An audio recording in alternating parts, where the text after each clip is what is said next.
ഇപ്പോൾ റായ്ബറേലി ഗ്രാമങ്ങളിലൂടെ പോയിക്കൊണ്ടിരിക്കുന്നു. സർക്കാർ കുറേ കാര്യങ്ങൾ പറയുന്നത് ഞങ്ങൾ അത് ചെയ്തു, ഞങ്ങൾ ഇത് ചെയ്തു എന്നൊക്കെ. യഥാർത്ഥത്തിൽ എന്താ ചെയ്തത്, ജനങ്ങൾക്ക് എന്താണ് കിട്ടിയത് അറിയണ്ടേ നമുക്ക്. ഏത് ഗ്രാമം എന്തോന്നില്ല, അങ്ങ് പോയി നോക്കുക.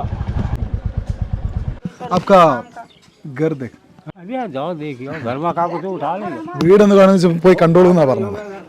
ദീദി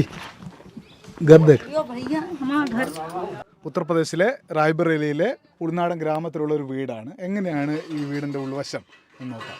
ദീദി വോ ക്യാ ഹൈ ദീദി? മേൽക്കൂരയിൽ ഇട്ടിട്ടുള്ളത് കടുക് പറിച്ചെടുത്ത ശേഷം കടുകിന്റെ ആ ബാക്കി വരുന്ന ഭാഗം ഉണക്കിയിട്ട് വെച്ചിട്ടുള്ളതാണ്. അന്തസ്സല്ലേ, ഇവര് ഭക്ഷണം ഉണ്ടായിക്കൊണ്ടിരിക്കുകയാണ്. ഓ ചാവലേ, റേഷനേ ചാവൽ.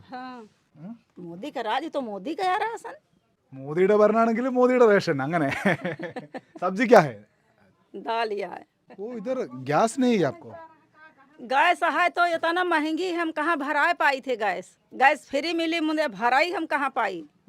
100 रुपया मजदूरी, बताओ कई दिन करबे मजदूरी, तो 1000 में है तो हम कहाँ भरा पाऊंगे। तो गैस सिलेंडर किधर है? अरे धरा है सिलेंडर सब टूट फाट। किधर है? दिखा दो। अंदर है? तुम तो हमका न जानी का हम അടുപ്പിൽ വെച്ചിട്ട് കത്തിക്കുന്നത് വിറകും ഒപ്പം തന്നെ बस अब यही सही से ले लियो। ചാണക വരളിയാണ്. അകത്ത് ഗ്യാസ് ഉണ്ട്. ഗ്യാസ്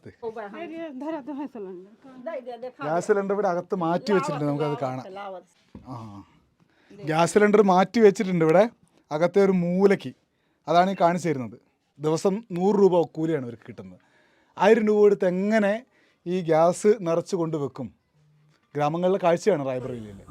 ഈ ഒരു അടുപ്പിലാണ് ആദ്യം കറി വെച്ചതിന് ശേഷം പിന്നീട് ചോറ് വെക്കുന്നത്. ഇതാണ് ഇവിടുത്തെ ഒരു കാഴ്ച. നമ്മുടെ നാട്ടിൽ പോലെ അമ്മി ഉണ്ട് കേട്ടോ ഇവിടെ. വൈശാഖെ സിലോട്ടി എന്ന് പറയും. അമ്മി ആ സിലോട്ടി പോലെ അമ്മി പോലെ. വീട്ടിലിതാ ഇഷ്ടിക വെച്ചിട്ടാണ് വീടുണ്ടാക്കിയത്.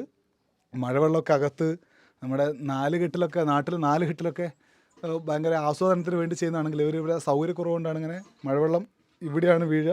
എന്നിട്ട് ഈ പൈപ്പ് വഴി പുറത്തേക്ക് പോകും. സൗജന്യമായി എന്ത് കൊടുക്കുന്നു, അതെങ്ങനെ ജനങ്ങളിലേക്ക് എത്തുന്നു എന്നതെല്ലാം വിഷയമാണ് ഈ തെരഞ്ഞെടുപ്പിൽ. നമുക്ക് അടുത്ത ഗ്രാമത്തിലേക്ക് പോകാം, ജനങ്ങളോട് സംസാരിക്കാം. വോട്ടർ സൈക്കിൾ ഡയറി യാത്ര തുടരുന്നു. വൈശാഖ് ജയപാലനുണ്ട് കൂടെ. തുടരുന്നു യാത്ര.